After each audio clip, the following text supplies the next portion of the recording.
Chemistry class में फिर से आप लोग का स्वागत है। आज हम लोग सॉल्यूशंस का एक टॉपिक जो है पढ़ेंगे, रॉल्स लथी है। तो वीडियो को शुरू करने से पहले प्लीज़ वीडियो को सब्सक्राइब कर दीजिए और अच्छा लगेगा तो लाइक कर दीजिएगा, शेयर कर दीजिएगा। तो हम लोग पढ़ते हैं Rawls law.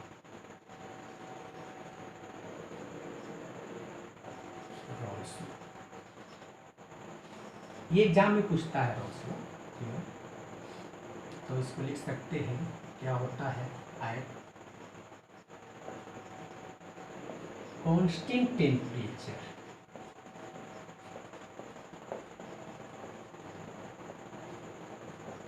the partial vapor pressure of volatile component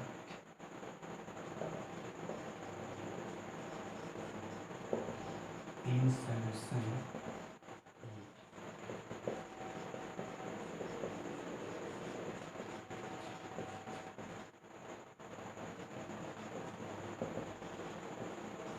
proportions to its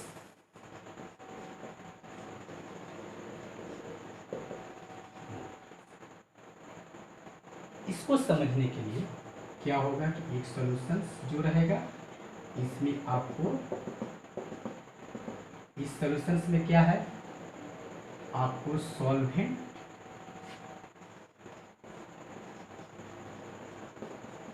और सोलूट दोनों है। ठीक ना, इसमें मान लेते हैं ए सॉल्वेंट हो गया, बी सोलूट हो गया। ठीक है ना, तो ए मोल निकालने के लिए क्या होगा, एन पार्टिकल्स अगर मिला हुआ रहेगा तो क्या हो जाएगा, आपको WA/NA, इसमें NB निकालना अगर होगा तो क्या हो जाएगा WB/NB। लेकिन इसमें क्या है, सॉल्वेंट जो है क्या है, नॉन वोलेटाइल। क्या है, सॉरी, वोलेटाइल, वोलेटाइल्स, और ये क्या है, नॉन। देखिए दोनों कंपोनेंट्स में क्या है, एक वोलेटाइल्स है और एक नॉन वोलेटाइल्स। समझ में आ रहा है, यानी कि किसी सॉल्यूशंस में दो कंपोनेंट्स होते हैं, वोलेटाइल्स और नॉन वोलेटाइल्स। तो एक जो कंपोनेंट्स जो हो गया क्या है, वोलेटाइल्स, और दूसरा कंपोनेंट्स हो गया नॉन वोलेटाइल्स। ठीक, तो इसमें जो बताई जा रही है कि at constant temperatures the partial vapour pressures of volatiles components in the solution is directly proportional to its mole fraction. यानी कि मोल फ्रैक्शंस जितना बढ़ेगा उसका जितना ज़्यादा रहेगा उसमें मिलाया हुआ है, ठीक ना, मोल मतलब सॉल्वेंट, उसका उतना ही क्या होगा, पार्शियल वेपर प्रेशर क्या होगा, उतना ही ज़्यादा होगा। एन पार्टिकल्स ज़्यादा होगा तो उसका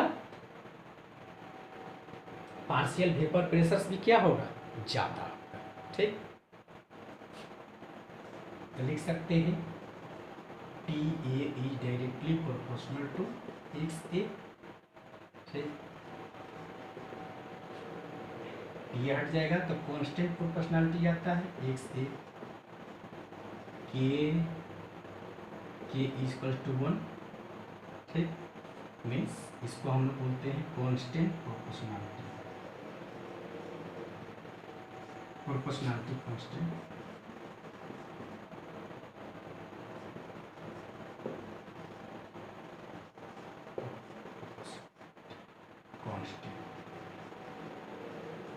ठीक, K इक्वल टू, इसको लिखते हैं P0A, तो लिख सकते हैं कि PA equal to P0A XA।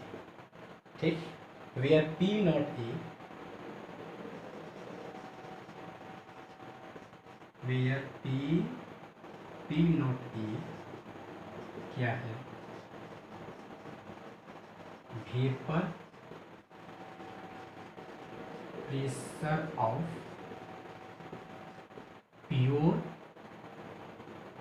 Solvent बोल सकते हैं, हाँ सॉल्वेंट यहाँ लिख सकते हैं, या वोलेटाइल्स कंपोनेंट्स का, ठीक। और पीए जो है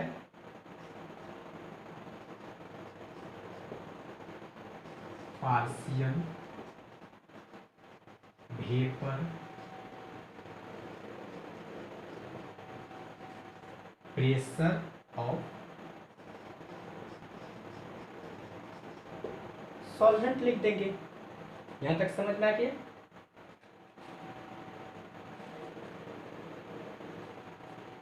हो गया?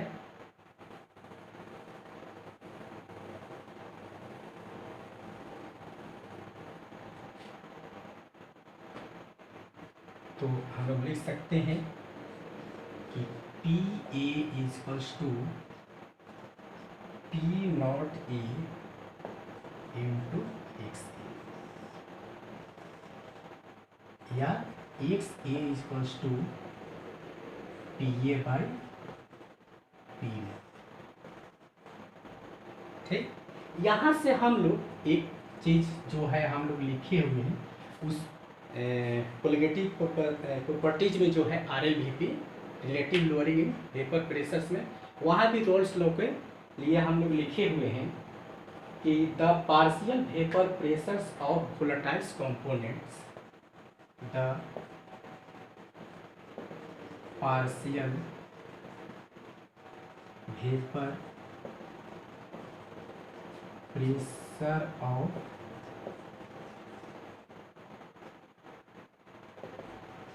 volatile component, देखिए the partial vapor pressures of volatile components in the solutions is equal to the, देखिए the partial vapor pressures of volatile components in the solutions is equal to the हम लोग बोल सकते हैं इसको प्रोडक्ट ऑफ, ये क्या है लिखे हुए ना, क्या लिखे हुए हैं देखे हो ना, to the vapour pressure of pure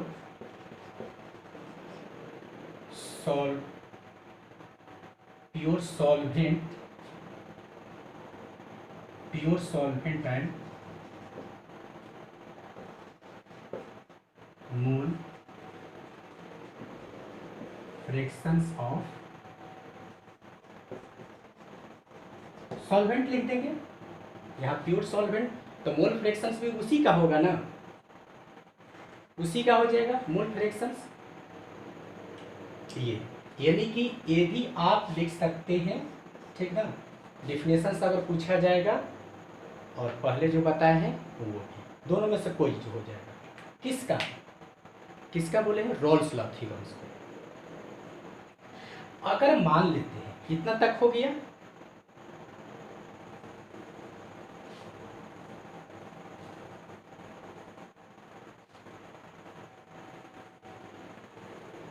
ये जो अभी जो सॉल्यूशन जो लिए थे तो इसमें क्या था, एक वोलेटाइल्स था और एक नॉन वोलेटाइल्स था, ठीक। उसके लिए अगर कोई सॉल्यूशंस जो है, ठीक ना, इसमें सॉल्वेंट और सॉल्यूट जो, अगर दोनों क्या होगा, ठीक ना, दोनों वोलेटाइल्स होगा, वोलेटाइल्स। उसमें क्या था, एक नॉन वोलेटाइल्स था दूसरा था वोलेटाइल्स। समझ में आ रही है ना?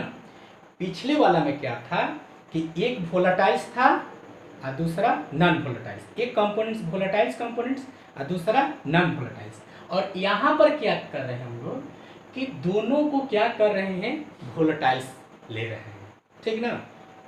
उसी में सेम रूल जो है हम लोग अप्लाई करेंगे रोल्स लॉ थ्योरम्स को, ठीक। तो किसी को हम लोग मान लेते हैं ए मान लेंगे, किसी को बी मान लेंगे। ये मान लेते हैं कि ए हो गया और ये क्या हो गया, बी हो गया। ठीक, तो इसका एक्स ए हो जाएगा, तो x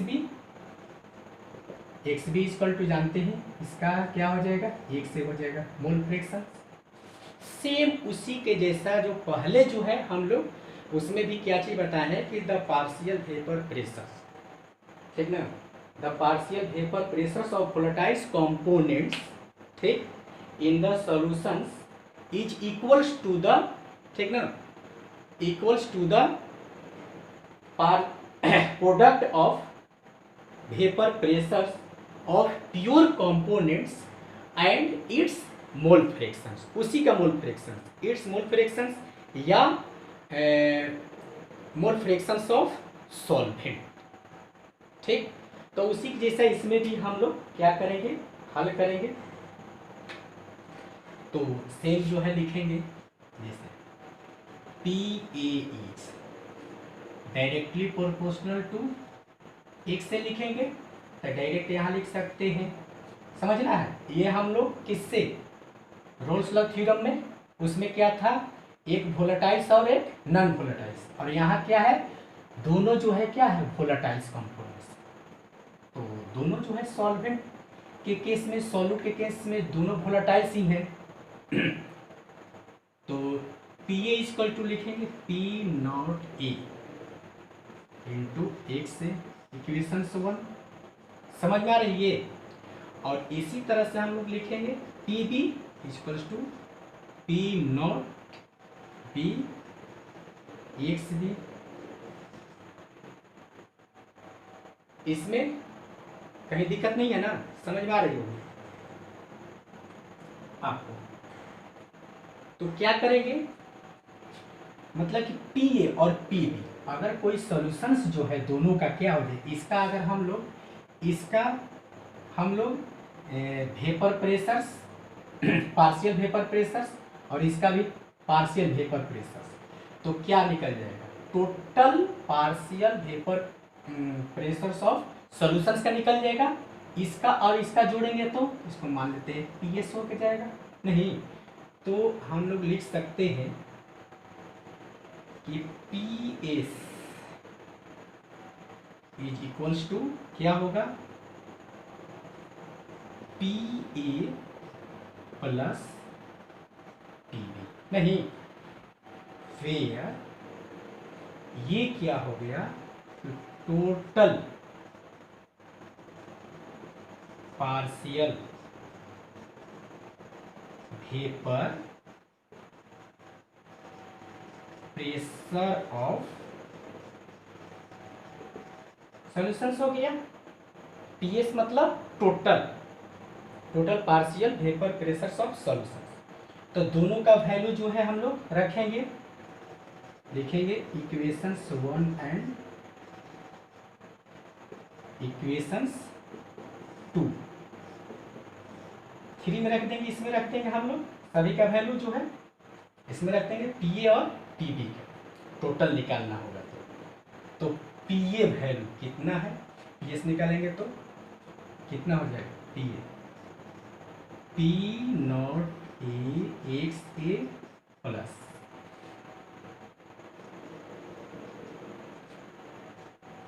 P not B X B, P S equal to लिख सकते हैं, समझ में आ रही होगी। यानी कि इसका वैल्यू यहाँ रख दिए, ठीक, और इसका वैल्यू यहाँ रख दिए, ठीक, तो यहाँ तक रख लिए। और ये जानते हैं हम लोग क्या चीज़ कि X A plus X B equal to क्या होता है, 1 होता है, ठीक, और X A equals to 1 minus X B होता है। ये बता चुके हैं ना कि mole fractions of one components, mole fractions of another, यानी कि दोनों कंपोनेंट्स का मोल फ्रैक्शंस का वैल्यू क्या होता है, 1 हो जाता है। ये पता होगा आपको, तो हम लोग ये समझ में आ रहा होगा। अब आगे जो लिखेंगे हम लोग इसका एक्स ए जो है इसमें हम लोग पुट कर देंगे, ठीक। तो P S is equals to क्या होगा आपको, पी नॉट ए, ठीक। एक्स ए की जगह पर वन माइनस एक्स बी, समझ में आ रहा। आप प्लस लिखेंगे पी नॉट बी एक्स, समझ में आ रहा है। पी एस इक्वल्स टू क्या हो जाएगा, पी नॉट ए, इससे गुना करेंगे minus P not A X B अब plus P not B X B. ये समझ में आ रहा है ये। अब यहां से क्या कर रहे हैं, थोड़ा सा P not X, P not A plus वाला को पहले लिख दिए, P not B X B minus P not A X B. तो पी एस इक्वल टू क्या लिखेंगे, पी नॉट ए प्लस, इसमें क्या क्या कॉमन है, एक्स बी, तो P not B minus P not ए। ये समझ में आ रहा है। तो ये पी टोटल हो सकता है आपको, मीन्स इसको बोल सकते हैं total partial vapour pressure of solutions. इससे भी क्वेश्चंस जो है बन सकता है, ठीक। तो इसमें मान लेते हैं कि जो हम लोग वैल्यू जो है मोल निकालने के लिए मोल निकाल सकते हैं। इसमें हम लोग जानते हैं कि N A by N A plus N B, B है ना, हाँ बी रहेगा यहाँ, और इसमें भी हो जाएगा N A by N A plus N B, सभी का दिया हुआ रहेगा। Partial vapour pressures of A दिया हुआ रहेगा, partial vapour pressures of the mole fractions में जानिए रहे हैं, टेंशन नहीं है, इसमें निकल सकता है। इसको कॉपी कीजिए। अब जो है ग्राफ बहुत आसान है, दोनों के इक्वेशंस को रख दिए हैं। P total partial pressures of किसका, सॉल्यूशंस का, ठीक ना। क्यों कि सॉल्यूशंस में दोनों क्या नॉन वोलेटाइल से मिलाए हुए हैं, कोई दिक्कत नहीं है। इसमें जो रख दिए हैं वैल्यू जो है, देखिए इक्वेशंस और इक्वेशंस 2 को, पी ए का वैल्यू इतना, पी बी का वैल्यू जो है आपको इतना रख दिए हैं, ठीक। आइए जानते हैं कि मोल फ्रैक्शंस एक से एक्स बी इक्वल टू 1 बता चुके हैं। एक्स इक्वल टू क्या होगा, ये इधर आ जाएगा तो माइनस बी हो जाएगा। ए की जगह पर क्या करेंगे, इतना हम लोग पुट करेंगे, यानी कि ए जो है रहेगा ना, इतना पुट कर देंगे। देखिए इसमें पुट कर दिए हैं, ठीक। पुट करने के इससे हम लोग मल्टीप्लाई कर दिए, इससे भी मल्टीप्लाई कर दिए हैं, तो ये हो गया। आगे प्लस वाले को लिख देंगे, माइनस वाले को बाद में। इसमें से क्या है, एक्स बी और एक्स बी कॉमन निकल गया, ये हो गया, फिर टोटल निकल गया। चलिए अब आगे जो है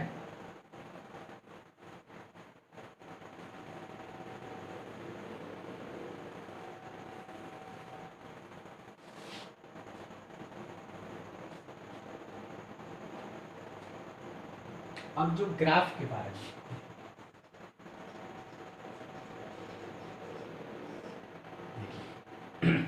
उसमें जानते हैं कि क्या है, सॉल्यूट और सॉल्वेंट दोनों है नॉन वोलेटाइल्स, ठीक, दोनों नॉन वोलेटाइल्स। तो हो सकता है कि एक का प्रेशर्स उसमें वोलेटाइल्स या नॉन वोलेटाइल्स है, तो एक को कम और एक ज़्यादा हो सकता है।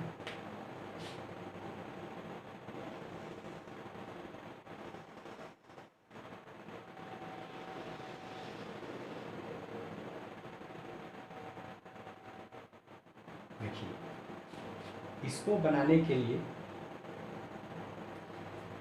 जैसे मान लेते हैं 2 तरह के लेना होगा, इसलिए कि सोलूट और सॉल्वेंट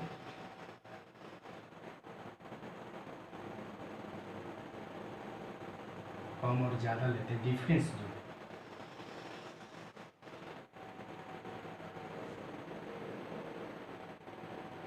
ठीक।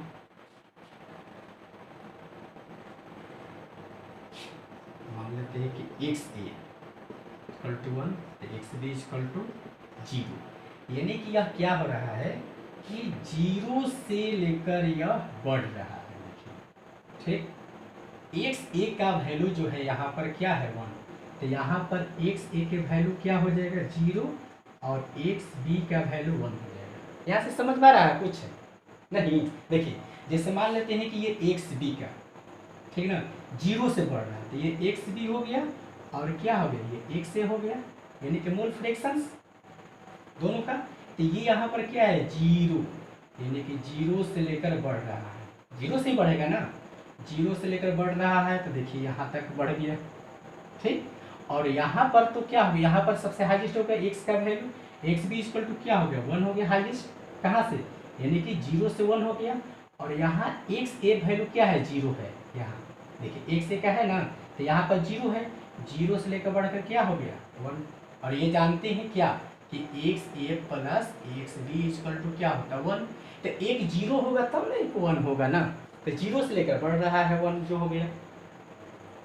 तो इधर जो है P A partial vapour pressure जो है आपको क्या हो रहा है बढ़ रहा है, ठीक।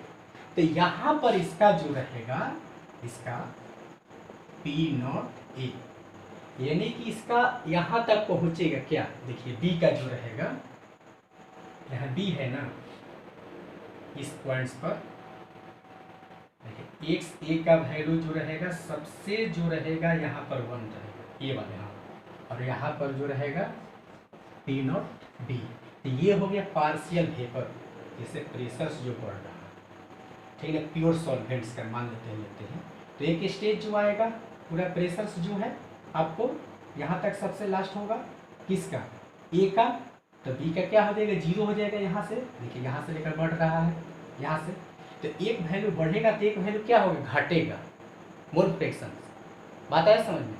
एक वैल्यू जो बढ़ेगा तो दूसरा वैल्यू क्या होगा घटने लगेगा, कब दोनों का पार्शियल वेपर प्रेशर जब डिफरेंस रहेगा, ये हो गया। इसी तरह से हम लोग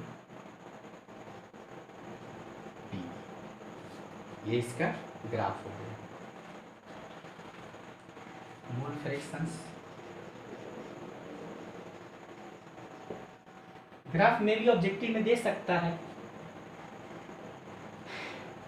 इसमें जो रहेगा पार्शियल वेपर प्रेशर्स का ग्राफ जो है इसको लिख सकते हैं कि it is only applicable for ideal solutions। यह जो है केवल जो है आपको किसके लिए, ओनली फॉर द एप्लीकेबल्स जो है किसके लिए, आइडियल सॉल्यूशंस के लिए। तो आगे नेक्स्ट वीडियो में हम लोग पढ़ेंगे आइडियल सॉल्यूशंस क्या होता है और नॉन आइडियल्स, ये भी आसान से, ये भी means those obey the Rolle's law theorems that is ideal solutions, बात है समझ में। तो जो रोल्स लॉ थ्योरम्स को पालन करता है उसी को आइडियल सॉल्यूशंस बोलते हैं, और जो पालन नहीं करेगा वह क्या हो जाएगा नॉन आइडियल्स हो जाएगा। इसी के बारे में नेक्स्ट वीडियो में हम लोग पढ़ेंगे, ठीक है।